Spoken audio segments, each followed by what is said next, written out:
Bakit may galit sa iyo? Kahit naman wala kang ginagawang masama sa iba. Bakit merong taong ayaw sa atin, ngayong wala naman tayong kasalanan sa kanila? Ito po ang tandaan niyo. Kung sinisiraan ka ng iba, ibig sabihin, sikat ka. Kung minamaliit ka ng iba, ibig sabihin, nasasapawan mo sila. Hindi ka sisiraan ng isang tao kung sira ka na. Sinisiraan ka ng iba dahil may mabuti kang ginagawa.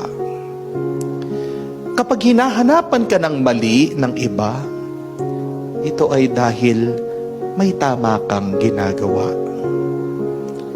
Bakit may galit sa iyo kahit wala ka namang masamang ginagawa? Ito ay dahil may masama sa kanilang isip at puso. Kasi kung mabuti ang nasa isip at puso ng iba, ang makikita nila sa kanilang kapaligiran, sa lahat ng kanilang nakakasalamuha, ay mabuti. Kung mabuti lang ang laman ng ating mga isip at puso, makikita din natin ang grasya, ang milagro ng Diyos na nangyayari araw-araw sa ating buhay. Remember that, my dear friends. You can never experience the grace and the miracle of God if you have a negative mind and if you have negativities or evil in your heart. And when you fail to see God's goodness, you will live miserably in this life. Remember that. When you fail to see the miracle that God is doing, you will always feel angry. Huwag kang kakabahan kung napapalibutan ka ng mga kalaban. Lakasan mo ang loob mo sa pamamagitan ng pananalig at pananampalataya sa Diyos. Huwag kang magpapaapekto sa mga taong ayaw sa iyo. Kasi, pag nabigo ka, sinong masaya? Edi sila. Manatili kang payapa at masaya dun sa ginagawa mo. Hayaan mo sila. Kung magagalit sila, hayaan mo sila. Kung magmumukmuk sila, hayaan mo sila. Kung maninira sila, buhay nila yan. Meron ka sariling buhay. Bigyan mo ng pansin yung buhay mo muna. Amen? Tanong ko po, sinong gusto mong maging masaya?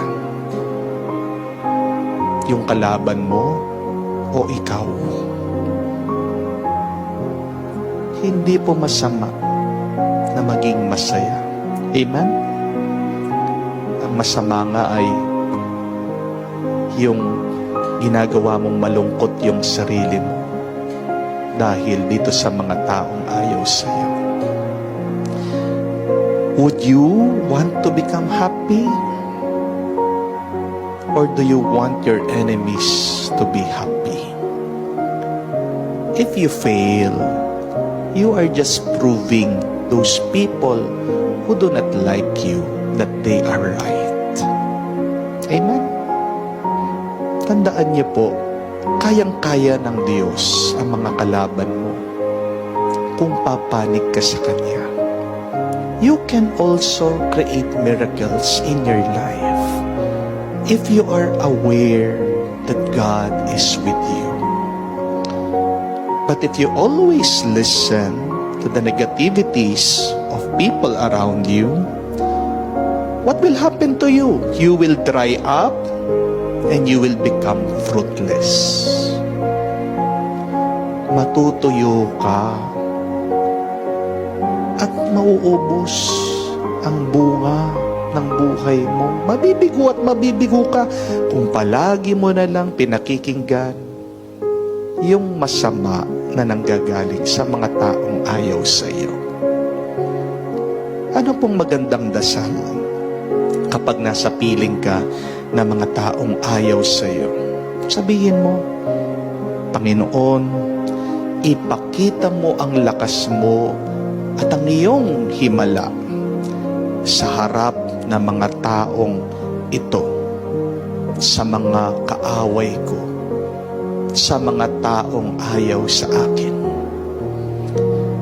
Lord, show your power, your miracle in front of these negative people, my enemies, these people who do not like me. Kung nagawa ni Jesus na magmilagro sa harapan ng mga taong ayaw sa Kanya, magagawa at magagawa din niya yan sa iyo.